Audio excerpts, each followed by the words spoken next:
प्रिय विद्यार्थियों, आज हम लोक प्रशासन बीए पार्ट प्रथम में दो छोटे बिंदुओं पर चर्चा करेंगे।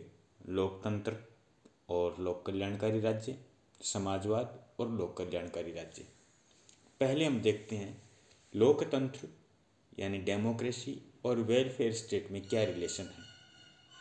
किसी ज़माने में ये समझा जाता था कि डेमोक्रेसी अर्थात लोकतंत्र और कल्याणकारी राज्य की धारणाओं को एक दूसरे के प्रतिकूल माना जाता था।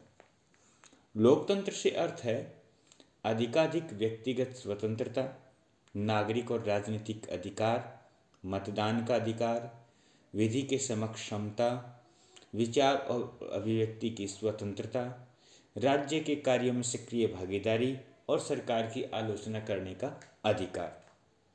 लोक कल्याणकारी राज्य की धारणा के पीछे मुख्य उद्देश्य यह था कि व्यक्ति को सुखी एवं समृद्ध बनाया जाए और इसके लिए राज्य द्वारा आवश्यक सेवा कार्यों का संपादन किया जाए।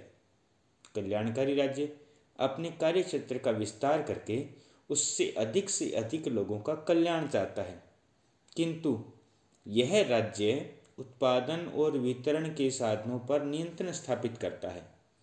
अमीर लोगों पर उनकी आमदनी के अनुपात में इस प्रकार टैक्स लगाना चाहता है जिससे आर्थिक समानता के वातावरण का निर्माण हो सके।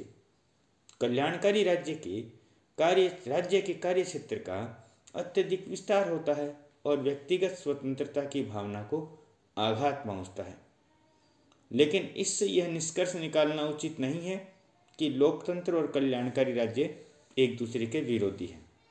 कल्याणकारी राज्य का यथार्थ उद्देश्य लोकतंत्र की ही तरह नागरिकों द्वारा सच्ची स्वतंत्रता के उपभोग को संभव बनाना है। राज्य के कार्य क्षेत्र का इस ढंग से विस्तार करना है कि व्यक्ति की स्वतंत्रता बंधित न हो।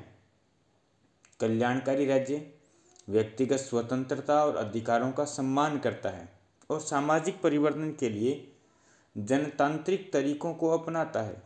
आधुनिक लोकतांत्रिक शासनों की सफलता इसी तथ्य पर निर्भर करती है कि राज्य किस सीमा तक अपने नागरिकों के निवास, वस्त्र, शिक्षा, काम आदि के प्रावधान कर पाता है।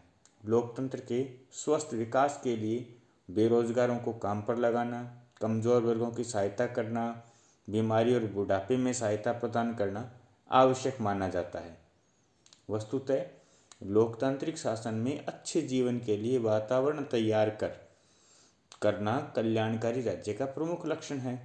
इसलिए लोकतंत्र और कल्याणकारी राज्य परस्पर विरोधी नहीं बल्कि एक दूसरे के पूरक हैं।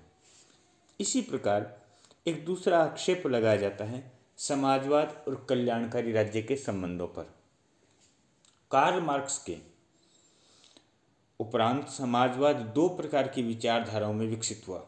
पहला क्रांतिकारी समाजवाद और दूसरा विकासवादी समाजवाद। जहां क्रांतिकारी समाजवाद हिंसा में विश्वास करता है, जो विचारधाराएं शांतिपूर्ण और वैध तरीकों से सामाजिक परिवर्तन चाहती है, उसे विकासशील समाजवाद का नाम दिया गया। विकासशील समाजवाद में राजकीय समाजवाद यानी स्टेट सोशलिज्म प्रमुख है। वह राज्य की सहायता से समाजवाद स्थापित करने का प्रयास करता है। इसके समर्थक धीरे धीरे जनमत द्वारा सामाजिक परिवर्तन करना चाहते हैं। वे राज्य को एक लोक कल्याणकारी संस्था मानते हैं और राज्य के माध्यम से ही समस्त आर्थिक व्यवस्था का संचालन करना चाहते हैं। उत्पादन और वितरण की व्यवस्था पर स्टेट का कंट्रोल चाहते हैं। वे समान वितरण के लिए राष्ट्रीयकरण पर जोर देते हैं। समाज में विषमता दूर करना चाहते हैं। अमीरों पर टैक्स लगाना चाहते हैं ताकि उपलब्ध धनराशि का उपयोग कल्याण के कार्यक्रमों पर खर्च कर सके। यदि समाजवाद के यही लक्ष्य हैं तो कल्याणकारी राज्य की भावना के अत्यधिक निकट माने जा सकते हैं। कल्याणकारी राज्य भी समाजवाद की धारणा की तरह नियोजित समाज व्यवस्था में यानी प्लानिंग में विश्वास करता है, एकाधिकारवाद का विरोधी है, सामाजिक न्याय की स्थापना के सिद्धांत को लेकर चलने वाला सिद्धांत है और वैधानिक और शांतिपूर्ण तरीकों से समाज में न्याय और समानता लाने का सुंदरतम प्रयास है। कुछ विद्वानों की तो यह भी मान्यता है कि राजकीय समाजवाद के माध्यम से ही कल्याणकारी राज्य की स्थापना हो सकती है। कुछ विद्वान इसे प्रारंभिक समाजवाद की संज्ञा भी देते हैं। अर्थात इन दोनों विचारधाराओं में आपस में बहुत ज़्यादा सामीप्य है। धन्यवाद।